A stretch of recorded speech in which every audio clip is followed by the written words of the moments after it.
श्री कृष्ण की अलौकिक कथा। द्वारका का रहस्यमयी द्वीप। समुद्र की लहरें उस रात कुछ अलग ही स्वर में गा रही थीं। ऐसा प्रतीत होता था मानो स्वयं प्रकृति किसी महान घटना की प्रतीक्षा कर रही हो। द्वारका नगरी चंद्रमा की शीतल रोशनी में सोने की तरह चमक रही थी। विशाल महलों के शिखर, मंदिरों की घंटियां और दूर दूर तक फैला समुद्र, सब कुछ दिव्य लग रहा था। द्वारका के मध्य स्थित विशाल राजमहल में भगवान श्री कृष्ण शांत भाव से बैठे थे। उनके अधरों पर हल्की मुस्कान थी, किंतु उनकी आंखों में एक गहरा रहस्य छिपा हुआ था। उनके समीप बैठे थे उद्धव, जो श्री कृष्ण के परम प्रिय मित्र और भक्त थे। उद्धव ने देखा कि आज प्रभु असामान्य रूप से गंभीर हैं। उन्होंने विनम्रता से पूछा, प्रभु, क्या कोई ऐसी बात है जो आपके हृदय को व्याकुल कर रही है? श्री कृष्ण ने मंद मुस्कान के साथ उत्तर दिया, उद्धव, आज समुद्र एक रहस्य छुपाए हुए है। आने वाली भोर द्वारका के भाग्य को बदल सकती है। उद्धव यह सुनकर चकित रह गए। उन्होंने पूछा, प्रभु, ऐसा कौन सा रहस्य है जिसे स्वयं समुद्र छुपा रहा है? श्री कृष्ण ने उत्तर देने के बजाय अपनी बांसुरी उठाई और मधुर धुन बजाने लगे। वह धुन इतनी अलौकिक थी कि महल के बाहर खड़े प्रहरी भी मंत्रमुग्ध हो गए। धीरे धीरे समुद्र की लहरें शांत होने लगीं। ऐसा लगा मानो पूरी प्रकृति उस धुन को सुन रही हो। उसी समय द्वारका के बाहरी क्षेत्र में रहने वाला एक साधारण मछुआरा माधव अपने छोटे से घर में बैठा था। वह अत्यंत गरीब था, किंतु उसका हृदय श्रद्धा से भरा हुआ था। हर सुबह वह समुद्र में जाने से पहले श्री कृष्ण का स्मरण करता था। उस रात माधव को नींद नहीं आ रही थी। अचानक उसने देखा कि समुद्र के भीतर से एक विचित्र प्रकाश निकल रहा है। वह प्रकाश इतना तेज था कि पूरी तटरेखा जगमगा उठी। माधव घबरा गया। उसने पहले कभी ऐसा दृश्य नहीं देखा था। वह दौड़ते हुए समुद्र तट पर पहुंचा। वहां उसने देखा कि लहरों के बीच एक चमकता हुआ दीप तैर रहा है। वह साधारण दीप नहीं था। उसकी लौ नीली थी और उसके चारों ओर स्वर्णिम आभा फैली हुई थी। माधव ने धीरे से कहा, यह अवश्य कोई दैवी संकेत है। जैसे ही वह दीप के निकट पहुंचा, अचानक समुद्र की लहरें ऊंची होने लगीं। भयंकर गर्जना हुई और आसमान में काले बादल छा गए। माधव भयभीत होकर पीछे हट गया। तभी उसने एक मधुर स्वर सुना, डरो मत माधव। उसने चारों ओर देखा, किंतु वहां कोई नहीं था। फिर वही स्वर गूंजा, इस दीप को द्वारका के मंदिर तक पहुंचाना होगा। यही द्वारका की रक्षा करेगा।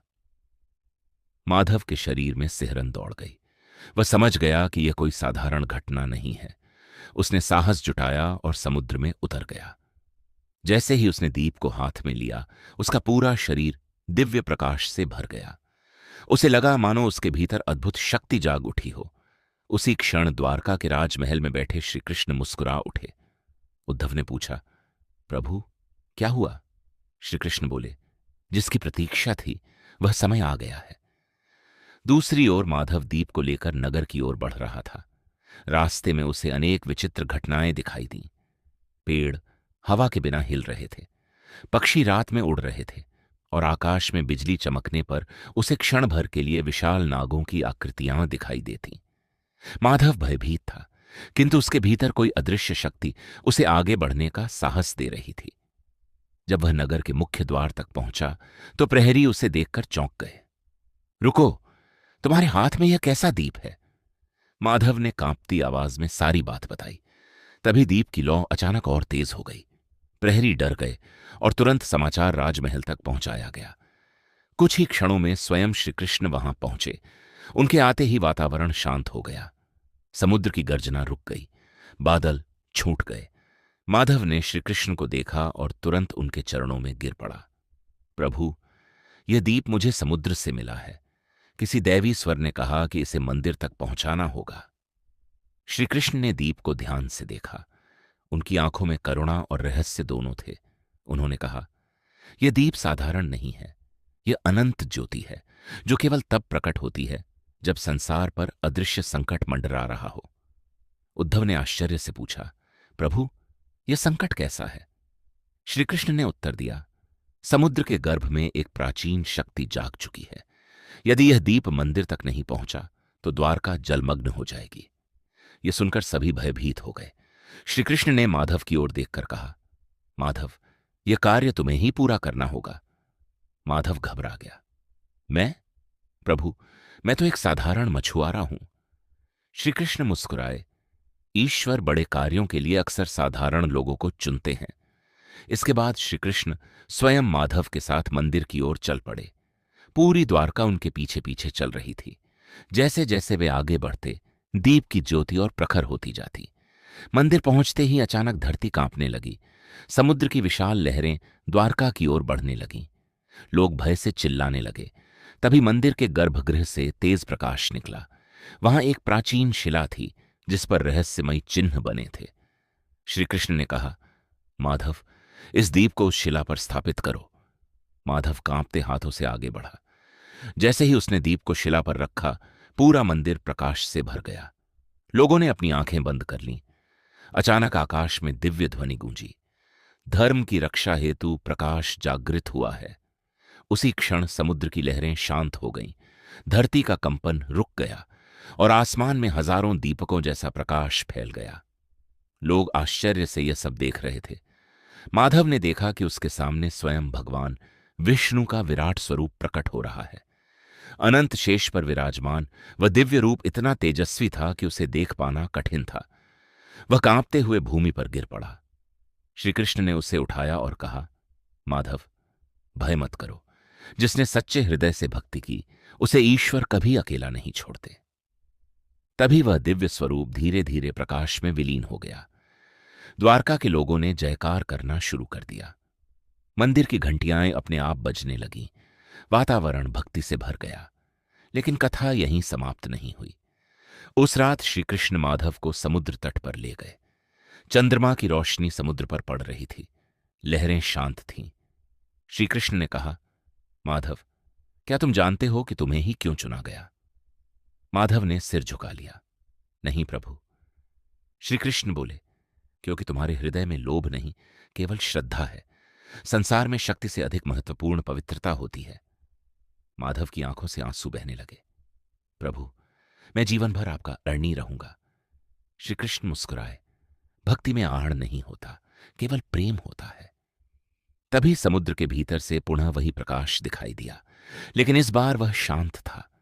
धीरे धीरे वह प्रकाश आकाश में उठ गया और तारों में विलीन हो गया। माधव आश्चर्य से यह दृश्य देखता रहा। अगली सुबह पूरी द्वारका में उस चमत्कार की चर्चा थी।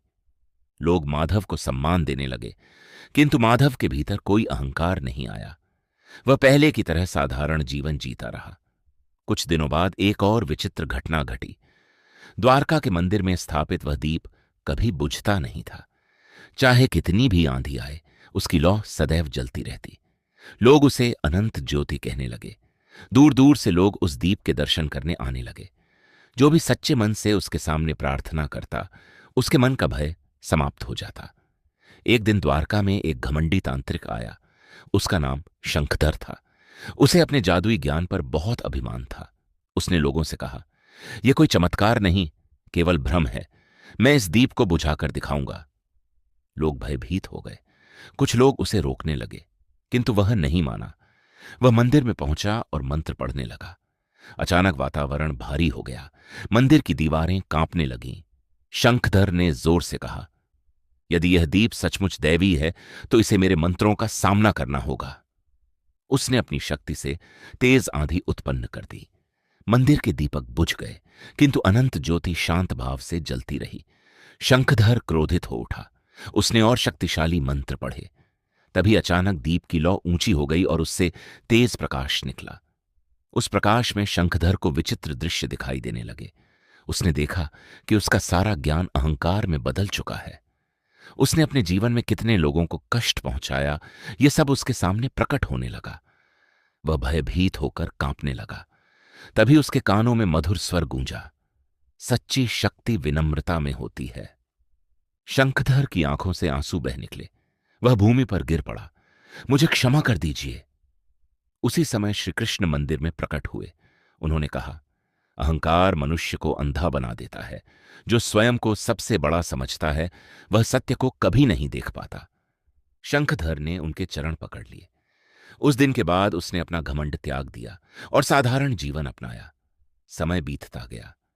द्वारका में शांति और समृद्धि बढ़ती रही, लेकिन माधव के मन में एक प्रश्न हमेशा रहता, क्या वह दिव्य प्रकाश फिर कभी दिखाई देगा? एक रात वह अकेला समुद्र तट पर बैठा था। अचानक उसने देखा कि समुद्र फिर चमकने लगा है। वह घबरा गया, किंतु इस बार लहरों से भय नहीं, बल्कि मधुर संगीत सुनाई दे रहा था। धीरे धीरे जल के ऊपर एक दिव्य स्त्री का स्वरूप प्रकट हुआ। वह अत्यंत तेजस्वी थी। उसके हाथों में कमल था और उसके चारों ओर प्रकाश की आभा थी। माधव ने कांपते हुए पूछा, आप कौन हैं? उस स्त्री ने मुस्कुराकर कहा, मैं समुद्र की अधिष्ठात्री शक्ति हूं।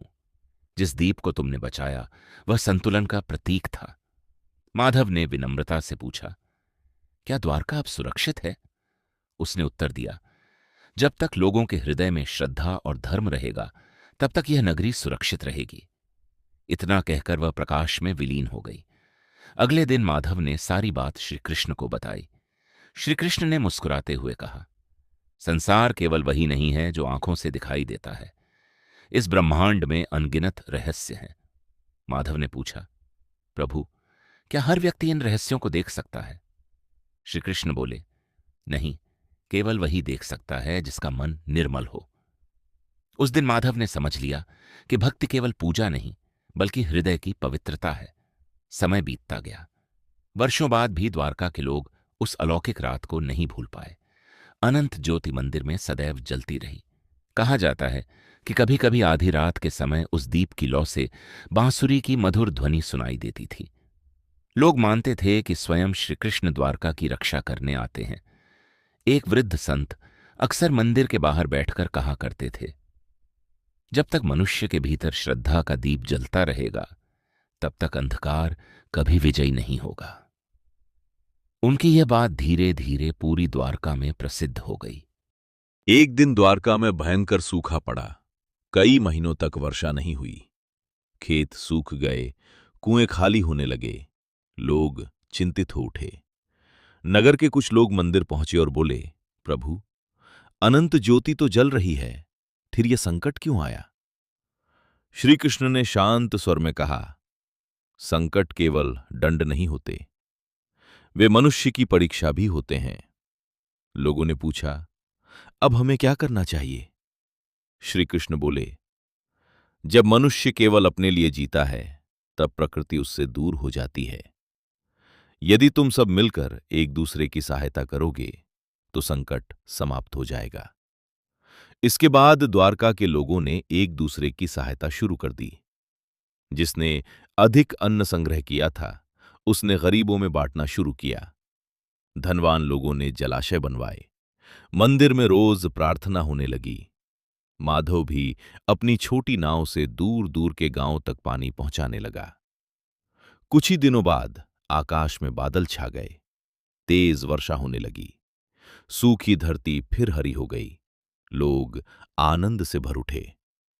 तब सभी ने समझा कि चमत्कार केवल दैवी शक्ति से नहीं, बल्कि एकता और करुणा से भी होते हैं। एक शाम माधव मंदिर में बैठा था। उसने देखा कि अनंत ज्योति की लौ में अचानक कई दृश्य दिखाई देने लगे। उसे युद्ध, जंगल, पर्वत और अनगिनत लोगों के चेहरे दिखाई दिए। वह घबरा गया और तुरंत श्री कृष्ण के पास पहुंचा। प्रभु, मैंने दीप की लौ में विचित्र दृश्य देखे। श्री कृष्ण मुस्कुराए। वह भविष्य की झलक थी। माधव ने पूछा, क्या भविष्य पहले से तय होता है? श्री कृष्ण बोले, भविष्य अनेक मार्गों से बनता है। मनुष्य के कर्म उसके मार्ग को बदल सकते हैं। माधव ने कहा, तो क्या मनुष्य अपना भाग्य बदल सकता है? श्री कृष्ण ने उत्तर दिया, यदि मनुष्य सत्य और धर्म का मार्ग चुन ले तो वह अपने जीवन की दिशा बदल सकता है। यह सुनकर माधव गहरे चिंतन में डूब गया। दिन बीतते गए। एक दिन द्वारका में एक छोटा बालक आया। उसका नाम नील था। वह अनाथ था और कई दिनों से भूखा था। लोग उसे देखकर दया तो करते, किंतु कोई उसे अपने घर नहीं ले जाता। माधव ने उसे अपने घर में आश्रय दिया। नील बहुत शांत स्वभाव का था। उसे मंदिर में बैठकर अनंत ज्योति को देखना अच्छा लगता था। एक दिन उसने माधव से कहा, क्या आपको पता है, ये दीप मुझसे बातें करता है? माधव चौंक गया। क्या कहता है? नील मुस्कुराया। ये कहता है कि प्रकाश कभी समाप्त नहीं होता। माधव ने ये बात श्री कृष्ण को बताई। श्री कृष्ण ने बालक को देखकर कहा, कुछ आत्माएं जन्म से ही दिव्य होती हैं। धीरे धीरे नील की बातें सच साबित होने लगीं। वह किसी के मन का दुख बिना बताए समझ जाता था। यदि कोई बीमार होता तो वह उसके सिर पर हाथ रखकर प्रार्थना करता और रोगी को शांति मिलने लगती। लोग उसे चमत्कारी बालक मानने लगे। लेकिन श्री कृष्ण ने कहा, चमत्कार शक्ति में नहीं, प्रेम में होता है। एक दिन नील अचानक गायब हो गया। लोग उसे खोजने लगे, किंतु वह कहीं नहीं मिला। रात में माधव समुद्र तट पर पहुंचा। वहां उसने देखा कि दूर जल के ऊपर वही दिव्य प्रकाश चमक रहा है।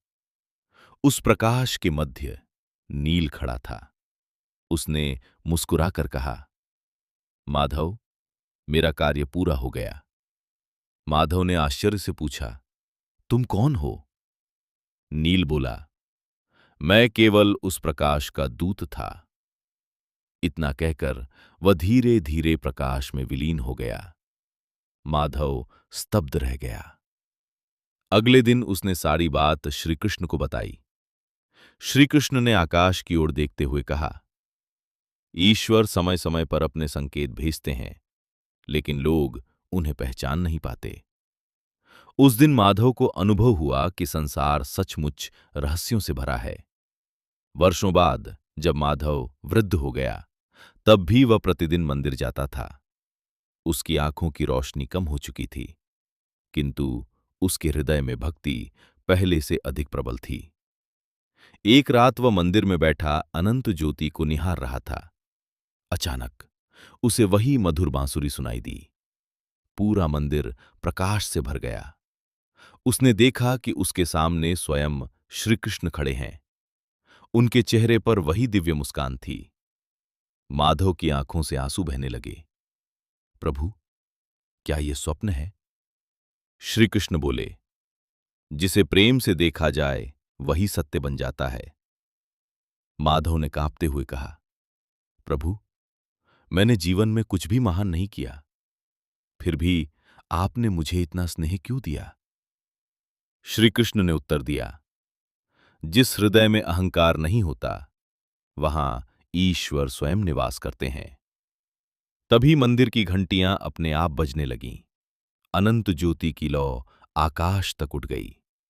माधव को लगा मानो पूरा ब्रह्मांड प्रकाश में बदल गया हो।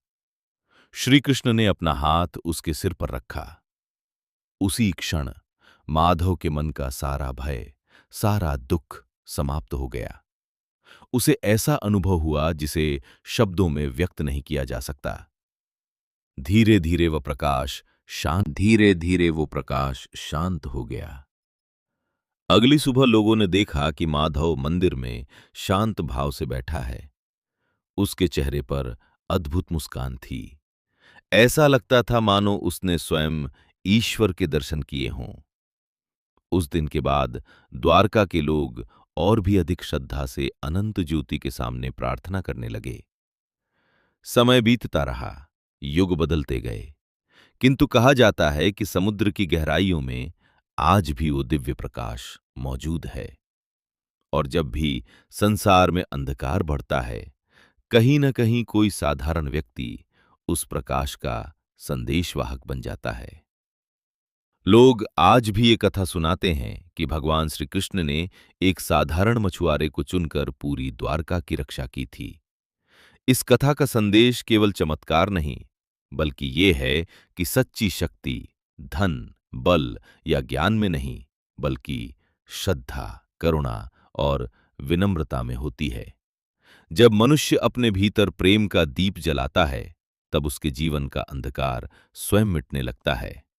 और शायद इसी कारण आज भी जब कोई भक्त सच्चे मन से श्री कृष्ण को पुकारता है, तो कहीं दूर से बांसुरी की वही मधुर ध्वनि सुनाई देती है। जो प्रेम में डूब गया वही वास्तव में ईश्वर के निकट पहुंच गया।